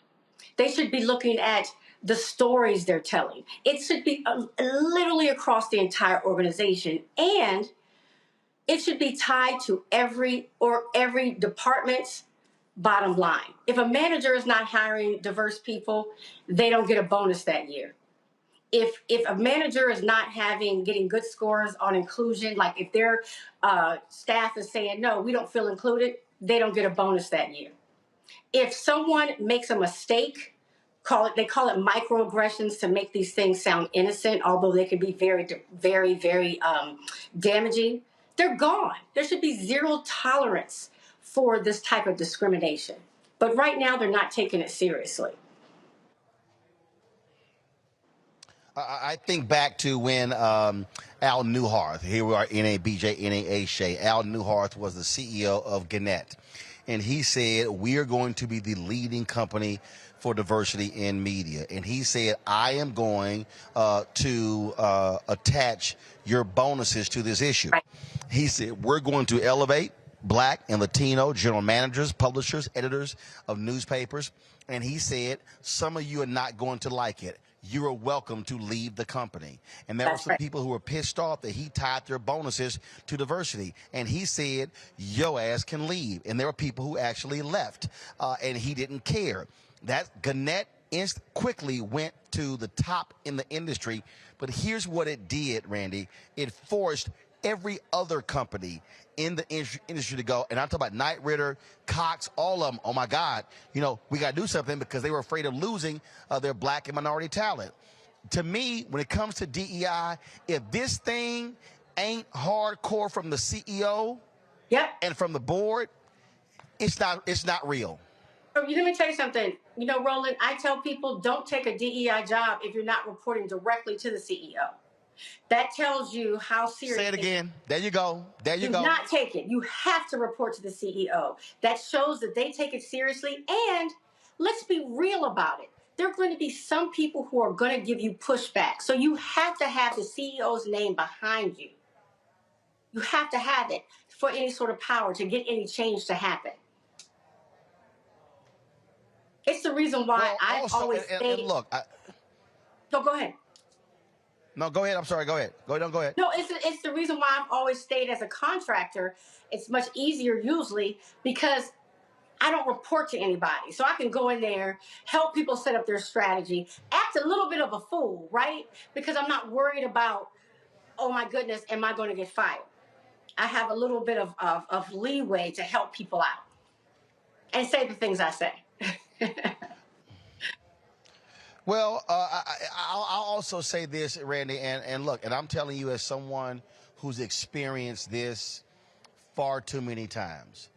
One of the greatest impediments that we have experienced with the Black Star Network as we have been talking to companies about advertising has been the black DEI person. Mm-hmm. Not necessarily the white executives, because what we have experienced is the black DEI person or the black diversity officer or whatever. Oh, we've done enough for HBCUs, as opposed to doing more. Or, oh, I don't know, Roland is scary. The white folks over there going, yeah, let's roll. But so part of this thing is, when we talk about DEI, we got to have black people who are in these positions who have some damn courage, who are going to say, no, I am using this office, this position, to actually drive home this issue. And I think also, if you're interviewing for a DEI job, a friend of mine, she did this. She said, okay, are y'all going to allow me to be responsible? I think she said, make $1 billion commitment, and I get to be the person who decides who gets the money.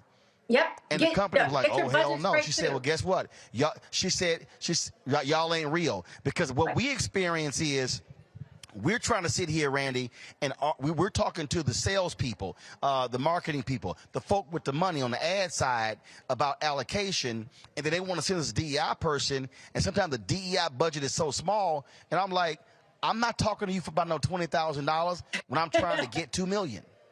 Right. Well, let me say this. I talk a lot about, because of the lack of inclusion, how black people feel the need to be the good black, right? We have to be that black person that white people feel comfortable around. And depending on how much you're able to kind of kill your inner self, how much you're willing to code switch, really does, if we're being honest, it really does dictate how high you can go up that corporate ladder. Because people like you and me that speak out make a lot of white people uncomfortable, right? So they will try to block us as much as possible. Oh, I know that. I know that. Oh, yeah, Lord, I know that. Lord, they like, ooh, Roland, he too radical. He making us uncomfortable. We're angry, right? Well, We're angry. But damn it, if you're spending 1% of your budget on black-owned media, but we represent 30% of the people buying your product, well, guess what? I should make your ass uncomfortable. Right. Asking for equal everything should not be a radical concept, but what you were saying is really accurate. Sometimes the DEI professional that gets hired, no offense to my colleagues, is the person who's really not down. They are the person that the white leaders knew that they could somewhat control. They are the person that they said, oh, we can give this person a good salary, a nice title, but we know they will do basically nothing. So that person is non-threatening to them. So that's the problem when you get these DEI people who are not making the moves that need to be made. To be in DEI, you have to be extremely courageous. And you have to care about it. The reason why I got into it early was because I really give a damn. And some people don't. And we just got to be honest. What they care about is that title and that money. Right. And let me say this here. I'm going to go to my panel next here, because here's what you're dealing with. You're dealing with largely a black person who has never made 150, 200, 250, 300,000, maybe 350,000, maybe $400,000. And so they're thinking about their family, their kids going to private school. They're thinking about their livelihood. I get it. But the reality is you are in the position, though, to be a change agent. You are supposed to be in the position to say, how are we including things? And I'm gonna say this, Randy. And I just want to just let me know if you have to. I'm sick of these black DEI people who want to walk red carpets, accept awards, take photos, and only want to spend money with us while you're putting on an event where it's a table and they're bringing out tickets to their people. That ain't driving wealth building with black people. I want to know, what are you doing on the contract side?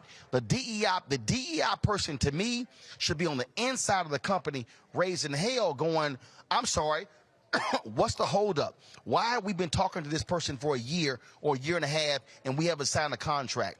What's going on here? And so, to me, you should not be a safe DEI person. You are supposed to be driving the agenda forward to be able to grow and build. That's just how I look at it. Your thoughts? No, you're absolutely right. And let me say this. The reason why people can't get anything done is they're not being honest about the fact that this is a country that was built on racism, right?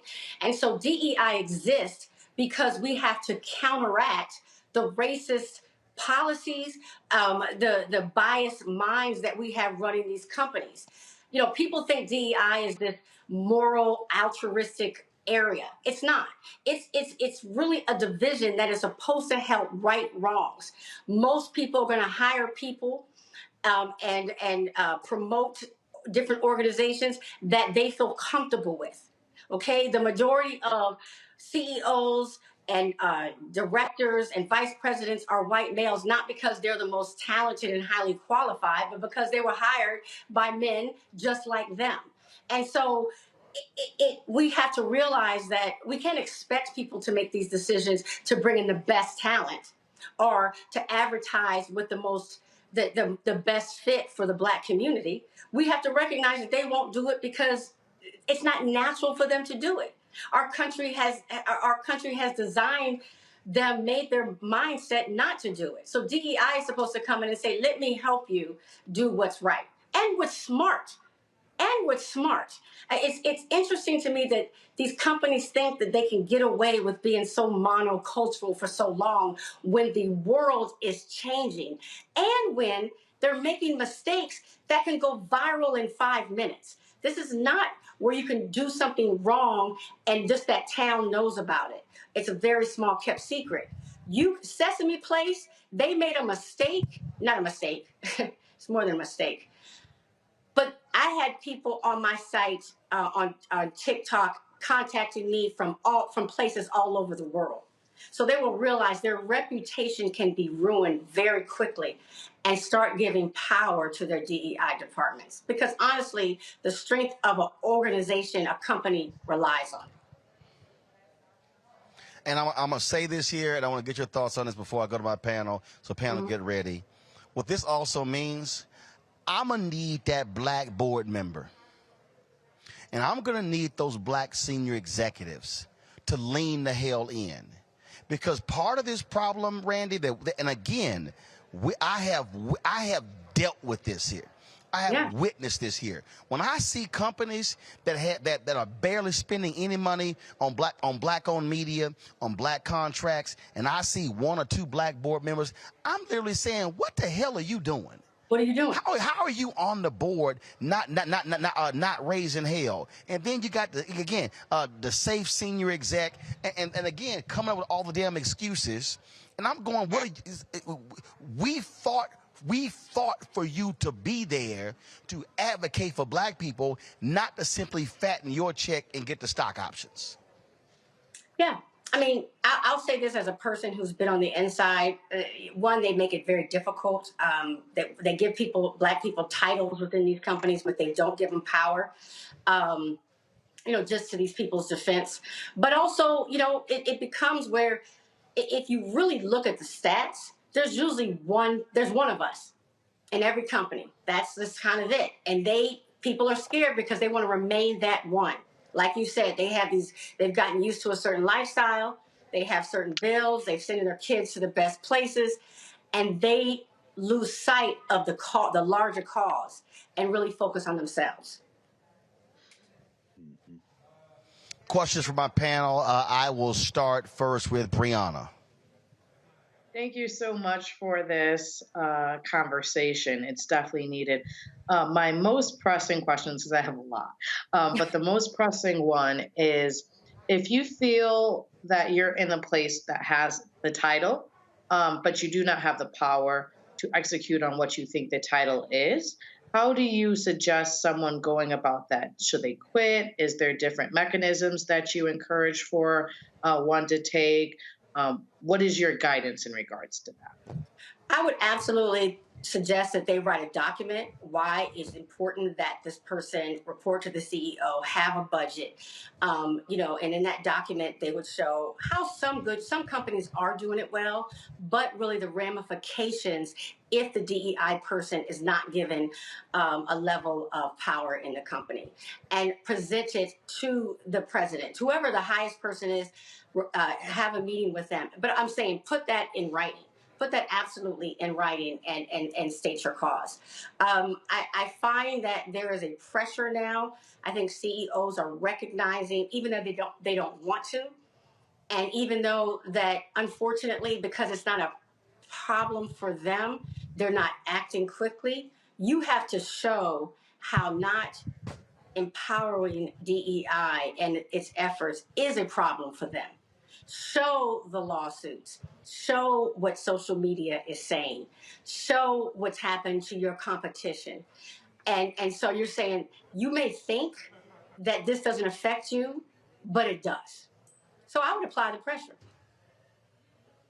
and go straight to the CEO directly. Absolutely. Erica. Hi, Randy. First, I want to say, love the look, and that photo behind you is absolutely stunning. My question, I love it. I love it. That's Tutu. Tutu? I named him Tutu. I don't know his real name, but I've named him Tutu. Tutu. I love it. I love it. Tutu. Well, Tutu is absolutely stunning. My question for you would be, when I think about diversity, equity, and inclusion, of course, race comes up, but because I am a person that now has a disability, that is something that definitely resonates with me foundationally. So I would like to know within DE&I, what have you seen executed around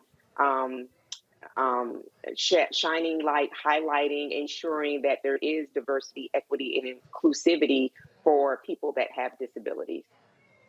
I've really seen a lot done when it comes to technology and ensuring that technology software companies are creating products that can be used with any level of ableness that I find just quite interesting. Of course, most of the time, anywhere you go should make it where anyone can access that area. That has not happened as quickly as it should, but there's been a lot of attention given to that. A lot of lawsuits that have come up because of that. So I have seen changes more actually quickly in that area than other areas. But yeah, it's absolutely important. When I tell people I talk about DE&I from the perspective of a Black person, because that's who I am and that's what I most relate to, and that's my pain center. But of course, DE&I is about ensuring that everybody has a place and feels comfortable. At first everyone went to, let's just hire a bunch of people, but they never considered how these people would feel and how they would be treated once they became hired. Just even now, every statistic shows that even once people from underrepresented groups are hired, we're not getting to the higher ranks. Thank you. Greg Carr. Thank you, Roland, and thank you for inviting our sister here, Sister Randy. Thank you as well, and I echo what Erica said, that and the fact about that picture, and the fact that you named it Tutu.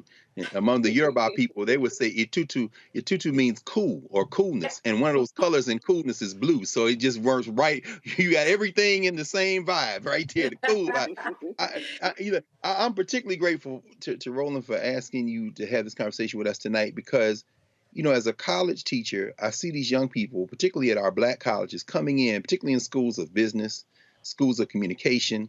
And as you say, particularly in the wake of this so-called racial reckoning, these schools are being descended upon by these companies who are claiming, we want your students to come in and join us and partner with us. And I look at it as just a 21st century vocational education. As you say, you're trying to stop, you keep your shares from melting, keep yourself on top. But do you have any words of wisdom or kind of insights to share with the deans of these schools of business, schools of communication, who are marketing this as a boon moment, particularly at HBCUs? But I'm not so sure about that. I'm thinking, what should we be telling our students who are coming into these spaces, as if now this is the moment when their big break is coming, as these companies come in and in the name of DE&I are saying they're going to get these young people in this pipeline? We have been trained as a people to be grateful, and absolutely we should be grateful. But get what you deserve. Recognize that you are in a position of power.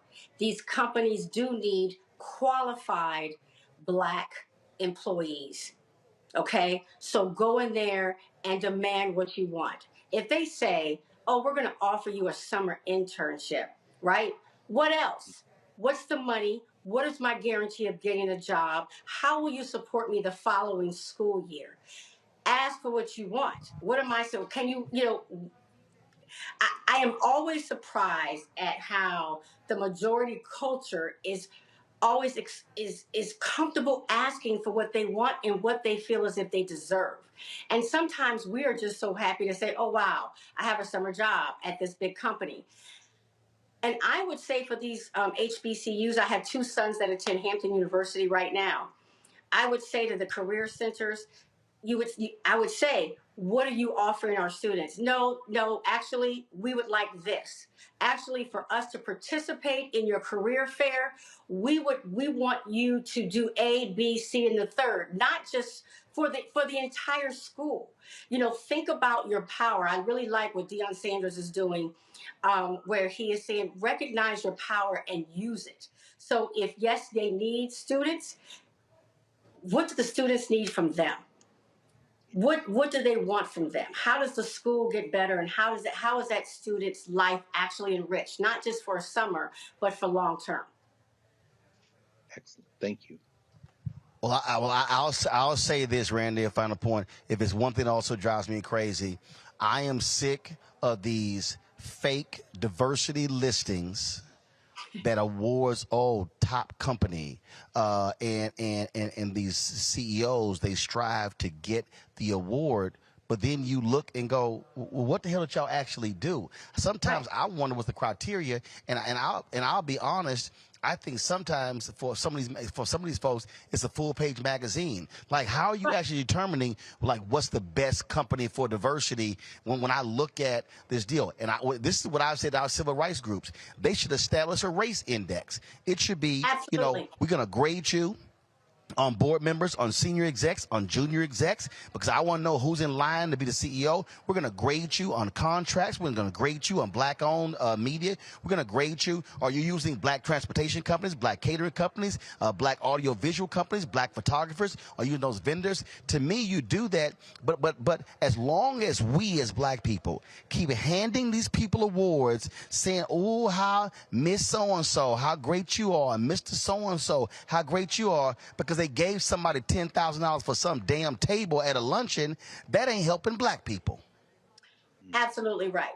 DE&I has become a PR move. Like I've said, it has become that. And people, if someone's willing to take those dollars and take that position, if they can be bought, it's going to work. And we have to, not allow it. It really is up to us. We really can demand so much more. And let me just say this. That's what it is. I was just going to say to the students, and also to people who work in companies like Glassdoor, there are people who are keeping track of how underrepresented groups are treated. Ensure, instead of just going home and complaining to your friends or your spouse about how so-and-so doesn't treat you right or how you have not gotten a raise, Go to Glassdoor, put the ratings on there, like use your power, because I'm telling you, they care about how they're perceived. And so when you are trying to get leverage in the business world, you have to conduct in a language that they understand. That's it. Simple as that. Randy, we certainly appreciate you joining us. Hopefully some folks learn something from this, and I really hope a lot of these companies would pay attention, because I just think too many of them, DEI is just completely BS in what they're doing. I agree, but I think it's going to change. You know, just like people are posting videos like what happened at Sesame Place, we're not allowing it anymore. All right. We appreciate it. Thanks a lot. All right, folks, that is it for us today. Let me thank you very much. Let me thank Brionna. Let me thank Gray. Let me thank Erica as well. I've got to go get ready. I'm hosting the screening of the Ben Crump Netflix documentary, and there's going to be a Q&A. We're going to carry that Q&A live right here on Roland Martin Unfiltered. He's also going to be talking about the Breonna Taylor decision by the Department of Justice today. We'll have that as well. And so we are here at the National Association of Black Journalists, National Association of Hispanic Journalists Joint Convention here in Las Vegas. And so a lot of things happening here that we're going to be covering as well. So we appreciate all of you for tuning in. Don't forget to support us in what we do. Download the Black Star Network app. We're available everywhere: Apple phone, Android phone, Apple TV, Android TV, Roku, Amazon Fire TV, Xbox One, Samsung Smart TV. And of course, you can also support us with your resources. Folks, that is hugely important. I can't tell you what it means when you are contributing to us, which allows for us to cover the news, to cover the stories, for us to be able to hit the road. We're going to be hitting the road real soon. We got elections coming up. And so you can send a check or money order to P.O. Box 57196, Washington, D.C. 20037-0196. Cash App is $RM Unfiltered. PayPal is R Martin Unfiltered. Venmo is RM Unfiltered. Zelle is Roland at RolandSMartin.com. Let me thank Colette, Angela Brown. Let me thank Alicia Lindsay. Let me thank, let's see here, Robert Shade. Let me thank, give me a second, folks. I'm going through some names right here. Again, I said Alicia Lindsay. Let me thank, let's see here. I'm looking at who gave during the show. And so all of these names are coming up. Let me thank, let's see, who is this on Zelle? Karen Simpson. Let me thank Karen Simpson for supporting us as well.